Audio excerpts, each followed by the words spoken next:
Қайырлы күн, бүгін біз сіздермен ең жұмсақ, ең дәмді творожный чизкейк пісіретін боламыз.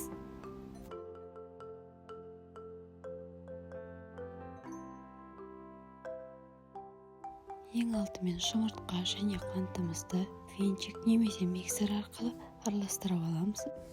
Қаймақ пен разрыхлителімізді саламыз.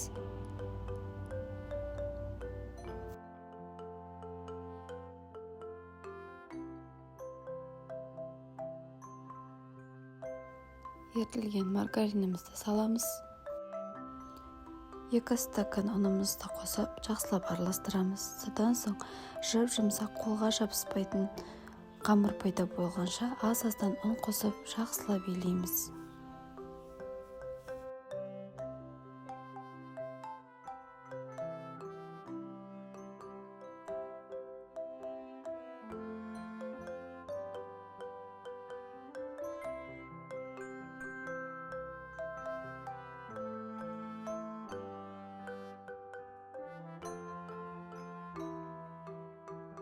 Дайын болған қамырымызды 20 минутқа холодильникке салып қоямыз.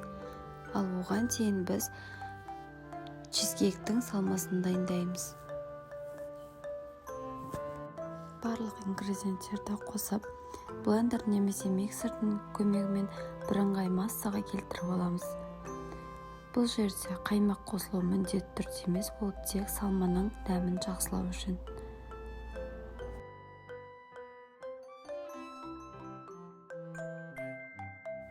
Менде 24 диаметрлік форма.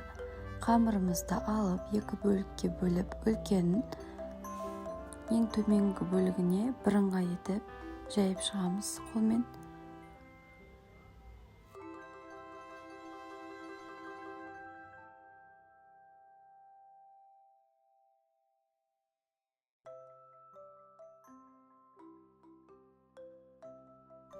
Ал кіші бөлігін алып, формамыздың бүйір қырына жабыстырамыз.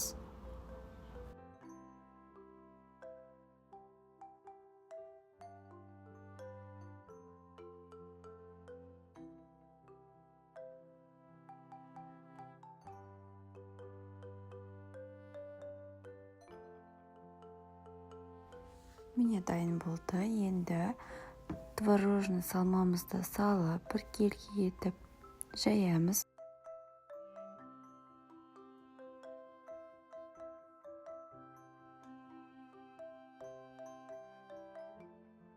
Салманың үстінде шығып қалған қамырларымызды төменге қарай ығыстырамыз қолмен.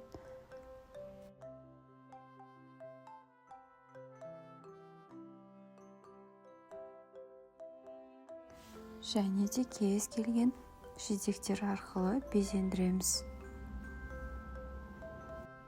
180 градус пеште 40 минут пісіреміз. Бірақ та әркімде пеш әртүрлі болуы мүмкін.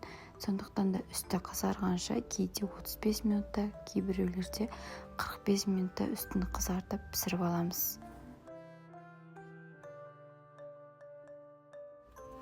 Мінекей біздің чизкейк пісіп шықты. Мен өте ыстық кезінде кестім. Ал сіздер міндетті түрде 2-3 сағатқа дейін суытып, одан кейін барып кесіңіздер. Сол кезде ол бірыңғай тегіс болып кесіледі. Сіздерге видео ұнаған болса, міндетті түрде каналға қосылып, лайк басып, қолдау білдіріп кетіңіздер.